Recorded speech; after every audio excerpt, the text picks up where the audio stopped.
আলোর মুখ দেখতে পারে পাক ভারত দ্বৈরথ, লাহোর বৈঠকে প্রাধান্য পেয়েছে বাংলাদেশের স্বার্থ।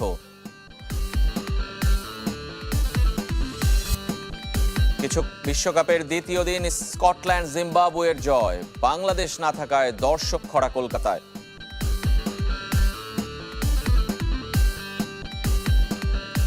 বাংলাদেশ খেললে গ্যালারি নিশ্চয়ই ফাঁকা থাকতো না এবং সেটা এখন সবাই বুঝতে পারছে।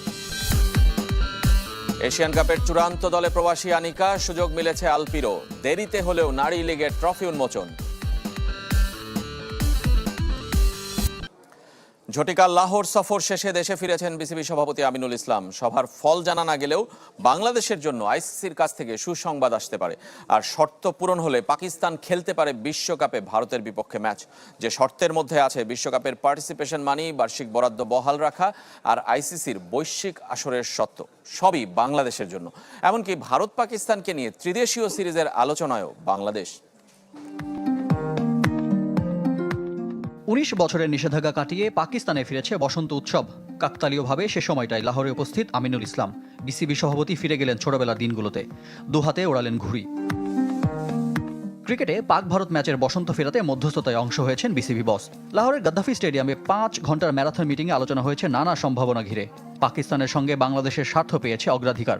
ভারত পাকিস্তান ম্যাচের ভবিষ্যৎ তাই এখন ফের প্রধানমন্ত্রী শাহবাজ শরীফের হাতে।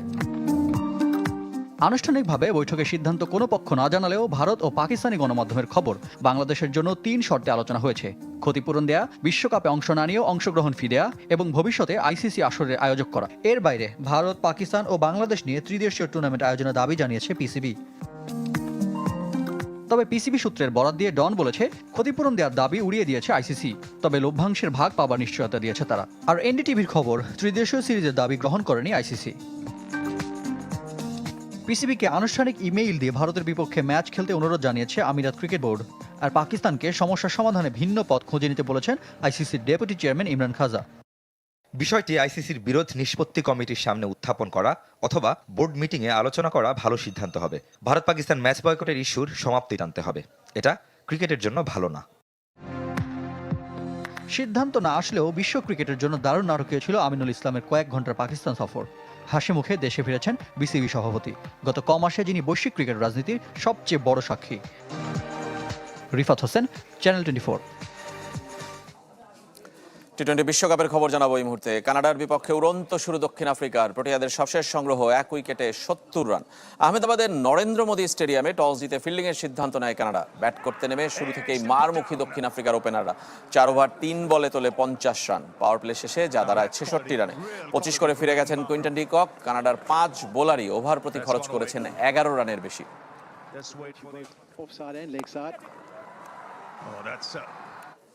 এদিকে বিশ্বকাপ অভিষেক স্মরণীয় হলো না ইতালির। প্রথম 2 ম্যাচে বড় ব্যবধানে জিতেছে স্কটল্যান্ড এবং জিম্বাবুয়ে। কলকাতার ইডেন গার্ডেন্সে টস হেরে উড়ন্ত শুরু পায় স্কটল্যান্ড। ওপেনিং জুটিতে স্কোর বোর্ডে ওঠে 126 রান। জর্জ মুনশে সর্বোচ্চ 84 রান করেন। 4 উইকেটে 207 রানের বড় সংগ্রহ পায় স্কটিশরা। জবাবে মাত্র 40 রানে 3 উইকেট হারিয়ে ম্যাচ থেকে ছিটকে যায় ইতালি। বেন মানেন্তি সর্বোচ্চ 52 রান করেন। 4 উইকেট শিকার মাইকেল লিস্কের অল আউট হয় 134 রানে। এদিকে জয় দিয়ে শুরু করেছে জিম্বাবুয়ে। নিজেদের প্রথম ম্যাচে ওমানকে হারিয়েছে 8 উইকেটে। কলম্বোতে আগে ব্যাট করে 103 রানে অল আউট হয় ওমান। সর্বোচ্চ 28 রান করেন বিনায়ক শুল্কা। 2 উইকেটে হারিয়ে 39 বল হাতে রেখে হেসে খেলে জিতেছে জিম্বাবুয়ে। বাংলাদেশ নেই, তাই দর্শক হাহাকার কলকাতার ইডেন গার্ডেন্সে। 2 বোর্ডের দ্বন্দ্বের মাসুল গুনতে হচ্ছে সিটি অফ জয়ের ক্রিকেট প্রেমী এবং ব্যবসায়ীদের। শুধু বাংলাদেশই নয়, পাকিস্তানি ক্রিকেটারদেরও আইপিএলে দেখতে চান পশ্চিম বাংলার গণমাধ্যম থেকে সাধারণ ক্রিকেট সমর্থকরা। আরো জানাচ্ছেন আশিক টুদ্র। ফাঁকা ইডেন গার্ডেন্স, টি-20 বিশ্বকাপের ম্যাচ, অথচ গ্যালারিতে দর্শক নেই। এটা যেন কল্পনাতীত। যে 2 ম্যাচ হয়েছে কলকাতায়, সেখানে খেলার কথা ছিল টিম বাংলাদেশের।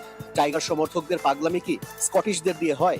ইডেন গার্ডেন্সের দৈন্য দশা দেখে হতাশ কলকাতার সাংবাদিকরাও।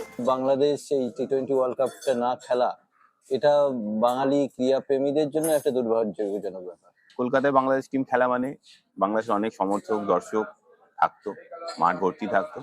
বাংলাদেশ খেললে গ্যালারি নিশ্চয়ই ফাঁকা থাকতো না এবং সেটা সেটা এখন সবাই বুঝতে পারছে। অথচ কলকাতার ব্যবসায়ীরাও আশায় বুক বেঁধেছিল বিশ্বকাপের সময় অন্তত বাংলাদেশি পর্যটকে ভরে উঠবে, তবে বাংলাদেশকে বিশ্বকাপ থেকে বাদ দেয়ায় সেই স্বপ্ন ঘুরে বালি। এটা শুধু খেলা দেখতে না, এটা একটা ট্যুরিজম হিসাবেও দেখা উচিত ছিল। সেটাও তো ইন্ডিয়ার অনেক ক্ষতি হলো। বাংলাদেশকে টিম সাপোর্ট করতে অনেক সাপোর্টার বাংলাদেশ থেকে এখানে আসলো। মুস্তাফিজকে আইপিএল থেকে বাদ দেবার ঘটনা এত দূরে যাবে তার চিন্তাও করেনি বিসিসিআই। তবে বাংলাদেশ কিংবা পাকিস্তানের ক্রিকেটারদের আইপিএল এ নিষিদ্ধ করার পক্ষে না পশ্চিম বাংলার গণমাধ্যম থেকে সাধারণ ক্রিকেট সমর্থকেরা। মেনে নিতে হচ্ছে শুধুমাত্র রাজনৈতিক কারণে। ভারত বা বাংলাদেশ, পাকিস্তান, এই যে ব্যাপারগুলো না পুরোটাই পলিটিক্যাল। আমি এটাকে সাধারণ মানুষের বিষয় বলে আমি ভাবি না। মানে এটাকে নিয়ে রাজনীতি করা হচ্ছে, আর কিচ্ছু না। দুই দেশের সম্পর্ক আবারও বন্ধুত্বপূর্ণ হয়ে উঠুক, সেই প্রত্যাশা ওপার বাংলার মানুষের। আশিক রুদ্র, চ্যানেল 24, কলম্বো, শ্রীলঙ্কা।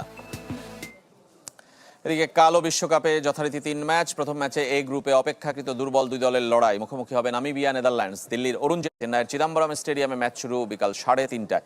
দিনের শেষ ম্যাচে যুক্তরাষ্ট্রের বিপক্ষে নামবে পাকিস্তান। কলম্বোয় ম্যাচটি শুরু হবে সন্ধ্যা 7:30টায়। পাকিস্তান প্রথম ম্যাচ জিতলেও হেরেছে যুক্তরাষ্ট্র। যুক্তরাষ্ট্রকে হারালে এই গ্রুপ থেকে সুপার 8-এর পথে অনেকটাই এগিয়ে যাবে মেন ইন গ্রিন।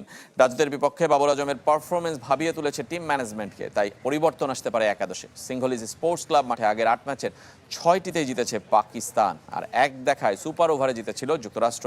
এবার গত বিশ্বকাপের প্রতিশোধ নেয়ার পালা সালমান আগার দলের। ইংল্যান্ডের কাছে হেরেও প্রশংসায় ভাসছে নেপাল। শেষ পর্যন্ত লড়ে যাওয়ার মানসিকতায় মুগ্ধ যুবরাজ সিং। আরেক ভারতীয় সাবেক ক্রিকেটার অশ্বিনের চোখে ক্রিকেটের রাইজিং পাওয়ার হিমালয় কন্যারা। আর প্রোটিয়া কিংবদন্তি ডেইল স্টেইন বাড়িয়ে দিয়েছেন সহযোগিতার হাত। শেষ ওভারে হয়নি 10 রান। বিশ্বকাপে হারানো যায়নি শক্তিশালী ইংল্যান্ডকে। ইতিহাস গড়ার সহজ সুযোগ হারিয়ে শোকে মুহ্যমান গোটা নেপাল টিম। তবে ম্যাচ না জিতলেও ঠিকই সমর্থকদের মন জয় করে নিয়েছেন কুশল ভুরতেল, রোহিত পৌড়েল, লোকেশ বামরা। আইসিসির সহযোগী দেশটির প্রশংসায় পঞ্চমুখ সাবেক ক্রিকেটাররাও। তাদেরই একজন ডেইল স্টেইন ক্রিকেট উন্নতিতে বাড়িয়ে দিয়েছেন সাহায্যের হাত। নেপাল, তোমাদের যদি প্রয়োজন হয় তাহলে আমি সাহায্য করতে প্রস্তুত। আরও উন্নতি করো। বিশ্বকাপের মঞ্চে ইংলিশদের মতো প্রতিপক্ষের সাথে যেভাবে চোখে চোখ রেখে খেলেছে নেপাল, তাতে মুগ্ধ যুবরাজ সিং। আরেক ভারতীয় সাবেক ক্রিকেটার রবিচন্দ্রন অশ্বিন প্রতিবেশীদের মাঝে দেখছেন আগমনী বার্তা। নেপালের প্রতি সম্মান বেড়ে গেল। বিশ্বের অন্যতম সেরা দলের বিরুদ্ধে খেলতে নেমে শেষ বল পর্যন্ত ওরা লড়াই করে গেছে, হৃদয় দিয়ে খেলে নিজেদের জাত চিনিয়েছে। এভাবেই কোনো দলের উন্নতি হয় এবং চ্যাম্পিয়ন হয়ে উঠে আসে। ক্রিকেট বিশ্ব তোমাদের দেখছে। অসাধারণ খেলল নেপাল। ক্রিকেটের উঠতি দেশগুলোর মধ্যে নিঃসন্দেহে ওরাই সেরা। যথেষ্ট প্রতিভা আছে ওদের দলে।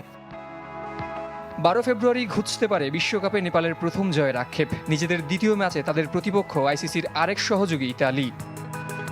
জহির সাগর, চ্যানেল 24। পেশাদার কাজে বাধার প্রতিবাদে অদম্য বাংলাদেশ টি-20 কাপের ফাইনাল বয়কট করেছে ক্রীড়া সাংবাদিকরা। প্রেসিডেন্ট বক্সে বিসিবির 3 পরিচালকের একটা ছবি নিয়ে আপত্তি ক্রিকেট বোর্ডের। যথাযথ প্রক্রিয়ায় প্রতিবাদ লিপি না দিয়ে ফটো সাংবাদিককে ইমেইলে সতর্ক করেন ক্রিকেট বোর্ডের সিকিউরিটি ইনচার্জ, যা স্বাধীন সাংবাদিকতায় বাধা বলে মনে করেন গণমাধ্যম কর্মীরা। এ ঘটনায় আনুষ্ঠানিকভাবে দুঃখ প্রকাশ করতে সোমবার সন্ধ্যা 6টা পর্যন্ত সময় বেঁধে দেওয়া হয়েছিল বিসিবিকে। সাড়া না পেয়ে ক্রীড়া সাংবাদিকরা অদম্য বাংলাদেশ টি-20 কাপের ফাইনাল